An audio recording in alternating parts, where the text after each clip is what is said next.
84 की बात पर 24 में बैठकर डिबेट करेंगे। मैं क्यों नहीं करेंगे? इस देश में 47 की बात पर 24 में डिबेट होती है, क्यों नहीं होगी?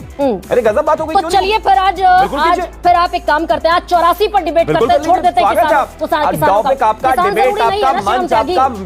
मंशा आपकी जिस बात पर डिबेट करना करिए, लेकिन मैं अकाउंटेबिलिटी की बात कर रहा हूं। यहाँ पर 84 पर डिबेट नहीं हो रही है, 84 पर डिबेट नहीं हो रही है।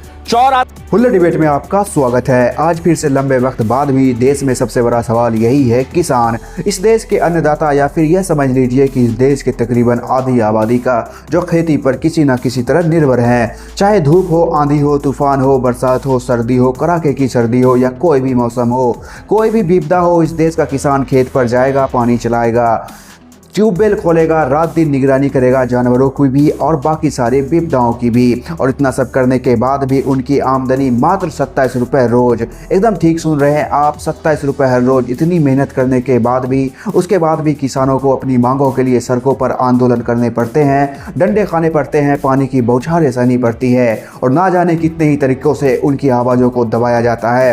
ये सब हम लोग पिछले कई सालों से देखते आ रहे हैं। आखिर क्या सलूक किया जा रहा है हमारे देश के अन्नदाता के साथ?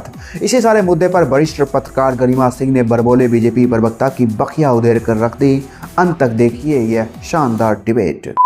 आइए देखते जाएगा। देश के उपराष्ट्रपति के बयान के बाद कम से कम ये तो तय हुआ कि ये खालिस्तानी नहीं है, मवाली नहीं है, आतंकवादी नहीं है, तालिबानी भी नहीं है, विदेशी फंडिंग पर भी बार बार सड़क जाम नहीं करते। ये इसी देश के किसान है और बेइंतहा मजबूर है। हर्फ बा हर्फ जगदीप धनखड़ ये कह रहे हैं। बिल्कुल, आदरणीय प्रधानमंत्री जी ने जब 3 कृषि कानून वापस लिए थे तो यही कहा था कि हम किसानों की बेहतरी के लिए बिल लेकर आए थे, लेकिन हम उनको समझा नहीं पाए। बिल बेहतर थे, मैं उनसे माफी मांगता हूं और हम ये बिल वापस लेते हैं। जहां तक बात सरकार के ऑफिशियल स्टैंड का है, बिल्कुल कोई दो राय नहीं है। सरकार हमारी है, उपराष्ट्रपति हमारे हैं, किसान भी हमारे हैं।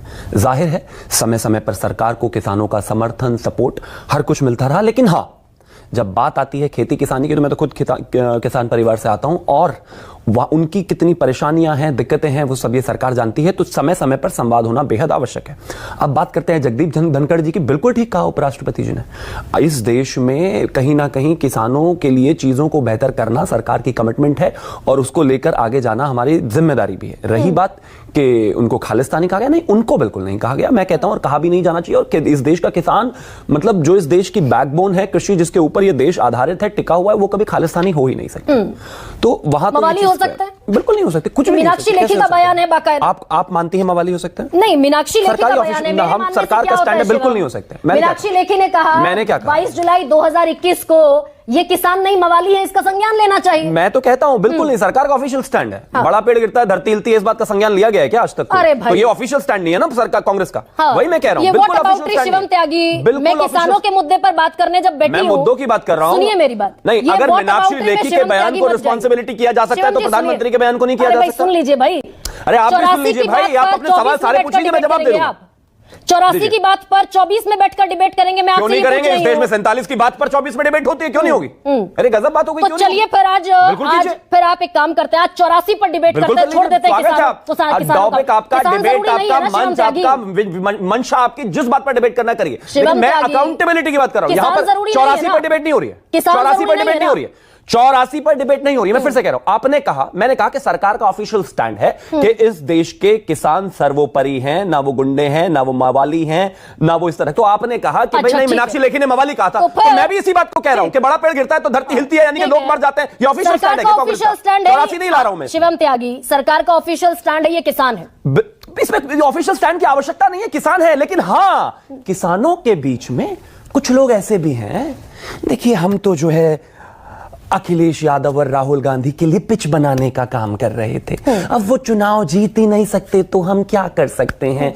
हम तो पिच क्यूरेटर की भूमिका में। ऐसे लोग भी हैं, ऐसे लोग भी चुनावी हैं, उसको आप डिनाई नहीं कर सकते। गेहूं के साथ घुन पिसेगा, ये कहावत तो है, लेकिन मवालियों के साथ किसान हम डिफरेंशिएशन करना जानते हैं। हम डिफरेंशिएशन करना जानते हैं, आपने संज्ञान लीजिए, जेल में डालिए। क्यों डालें जेल में? हम तो आपको बता रहे हैं, जनता को बताएंगे जाकर। भाई हम तो जनता को बताएंगे जाकर, बता रहे हैं और आगे भी बताते रहेंगे कि किसान के रूप में किसानों के बीच में जो कुछ लोग हैं जो समय समय पर देश के हर मंच पर पाए जाते हैं, हर प्रयास करते हैं, चुनाव लड़ने की कोशिश करते हैं और क्या होता है सब जानते हैं। लेकिन इसका यह बिल्कुल मतलब नहीं है कि इस देश में जो किसान है या अपने मुद्दों को लेकर जो अलग अलग अलग जगहों पर हैं, उनका जो विषय है या उनकी जो रियलिटी है वो सत्य नहीं है, बिल्कुल है, लेकिन कुछ लोग उनमें जो गलत है वो है, तो यानी कि ठीक है, यानी कि जगदीप धनखड़ जो कह रहे हैं कि कालचक्र घूम रहा है, हम कुछ नहीं कर पा रहे, we are not on the right track on making policies, मैं मानता हूं किसान आर फार्मर्स आर स्ट्रेस्ड। नहीं, इसमें कहीं कोई दो राय नहीं है। अच्छा। मैं मानता हूं कि इस देश में किसानों की स्थिति और बेहतर करने की आवश्यकता है। अगर किसान सम्मान निधि अब शुरू होती है तो मैं मानता हूं ये चीजें बेहतर पहले होनी चाहिए थी। अगर इस देश में सॉइल हेल्थ कार्ड बनते हैं 23 करोड़ 23 करोड़, तो उसको पहले बनने की आवश्यकता थी। अगर डायरेक्ट बेनिफिट ट्रांसफर आज होता है तो मैं मानता हूं कि जो लोग कहते थे कि 1 रुपया भेजो तो मात्र 15 ही पैसे जाने थे, ये विजन की आवश्यकता थी। अगर इसी देश में 2014 से पहले मंत्री पटल पर खड़े होकर ये कह देते थे, अरे वो पोटैटो बेचने वाली जो महिला है वो कैसे डायरेक्ट करेगी, वो बिजली कहां से लाएगी, वो पीओसी मशीन कहां से लाएगी, क्या होगा, ये शायद सोच होती विजनरी तो बेहतर होता। हाँ, आज अगर हम ये इतनी विजनरी सोच के साथ शिवम त्यागी, आप ही का मंत्रालय अगर ये आंकड़ा दे दे कि 27 रुपए रोज कमाता है, किसान सम्मान निधि भी चला गया, गन्ने का एफआरपी भी बढ़ गया, गेहूं का भी बढ़ गया, धान का भी बढ़ गया और सब हो गया, और उसके बावजूद 27 रुपए जाता है उसके हाथ पल्ले में। बेशक, लेकिन इसके साथ साथ अगर हम बात करें, इसी देश में सरकार ने अगर 4 करोड़ घर बनाए और उसमें से 1.25 करोड़ ग्रामीण क्षेत्रों में बने, तो वो भी एक सच्चाई है। वो 27 रुपए में नहीं आ रहा है, घर के बाद 27 रुपए रोज कमा रहा है वो, 27 रुपए में नहीं आ रहा है वो 27 रुपए से अलग है।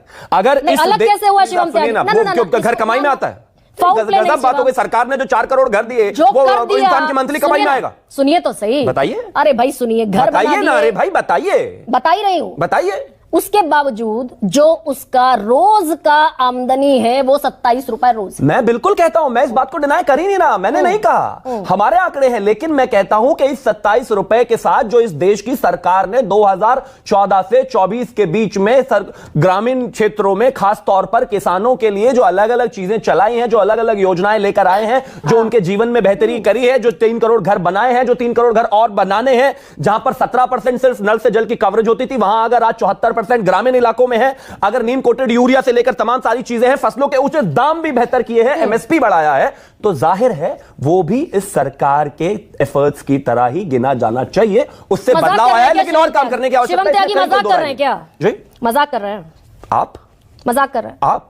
नहीं, मैं बिल्कुल मजाक नहीं, मैं मजाक करता मैं आंकड़ों के साथ बैठी हूं। एक सेकंड रुकिए शिवम त्यागी, मैं रुक रहा हूं, बोलिए, आप चिल्ला क्यों रही हैं? नल पहुंचा दिया आपने, घर पहुंचा दिया, नीम कोटेड यूरिया भी आपने दे दिया, किसान सम्मान निधि भी आपने दे दी, पिछली सरकारों के मुकाबले आपने बल्ले बल्ले सब चकाचक कर दिया, और कृषि का बजट घट गया। ऑफ कोर्स बेहतर किया, और कृषि का बजट घट गया, क्योंकि वही फर्क है ना, क्योंकि बताती हूँ विनोद जी, सबसे पहली चीज तो ये है कि बजट घटा नहीं, लेकिन मैं फिर भी एक चीज कहना चाहता हूं, एग्जीक्यूशन वो सबसे महत्वपूर्ण है। सरकार की अप्रोच में ही फर्क है, जहां पे लीकेज होती थी, जहां बेहतर सिस्टम नहीं होते थे, जहां डायरेक्ट बेनिफिट ट्रांसफर्स नहीं होते थे, जहां किसानों के पास यूरिया नहीं होते थे, मेरे खुद के गांव में गोलियां चल जाती थी भाई यूरिया लेने के लिए, हमने देखा है।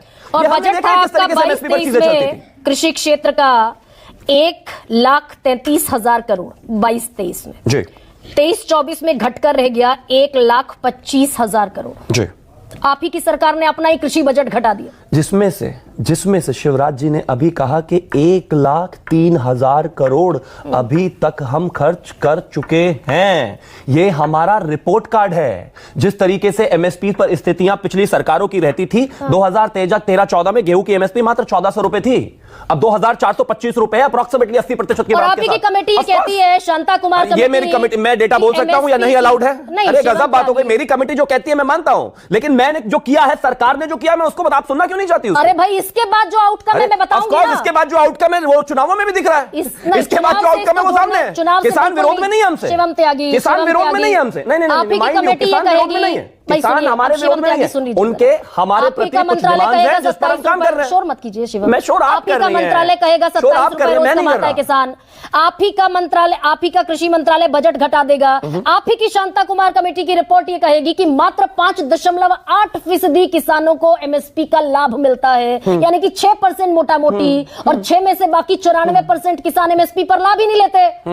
एमएसपी का उनको कोई फायदा ही नहीं होता, ये आपकी रिपोर्ट है। मेरी ही सरकार में एमएसपी को बढ़ाकर दिया जाता है, मेरी ही 10 साल की सरकार में हम अगर गेहूं पर 80% तक बढ़ा देते हैं, इसके अलावा जौ पर 70% तक बढ़ा देते हैं, मसूर पर। आप बोलने देना चाहती है कि नहीं? अगर रनिंग कमेंट्री अपनी करनी है कर लीजिए, मुझे कोई प्रॉब्लम नहीं है, बट आपका 40 सेकंड का सवाल है, 10 सेकंड में बीच में आ जाती है। नहीं शिवम मोनोलॉग आपका, मेरा नहीं है। पर ज्ञान दे रहे हैं, मुझे ज्ञान नहीं चाहिए आपसे भी, मैं एमएसपी पर ज्ञान नहीं दे रहा हूं।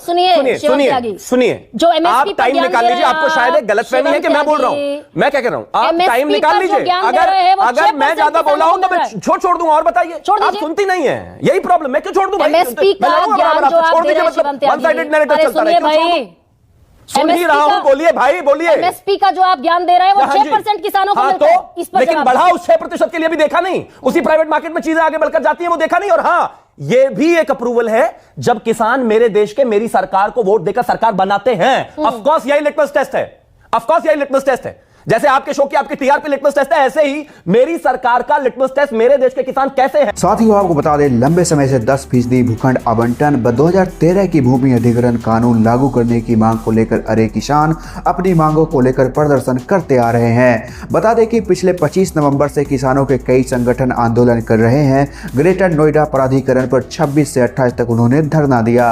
इसके बाद 29 से 1 दिसंबर तक किसान युगना प्राधिकरण पर अपना पड़ाव डाल रहे। सोमवार को दिल्ली कूच के समय नोएडा बॉर्डर पर उन्हें रोक लिया गया था। किसानों ने पहले ही चेतावनी दी थी कि उनकी मांगें नहीं मानी गई तो वह 2 दिसंबर को दिल्ली कूच करेंगे। बीते दिनों दिल्ली कूच करने से पहले ही उन्हें नोएडा के बॉर्डर पर रोक लिया गया था। इसके साथ ही कई दौर की बैठक आधिकारिक हुई, लेकिन कोई भी समाधान नहीं निकल पाया। इस पर आपकी क्या राय हमें ज़रूर बताएं। वीडियो पर लाइक कमेंट करना ना भूलें। अगर आप चैनल पर नए हैं तो चैनल को ज़रूर सब्सक्राइब कर लें। धन्यवाद।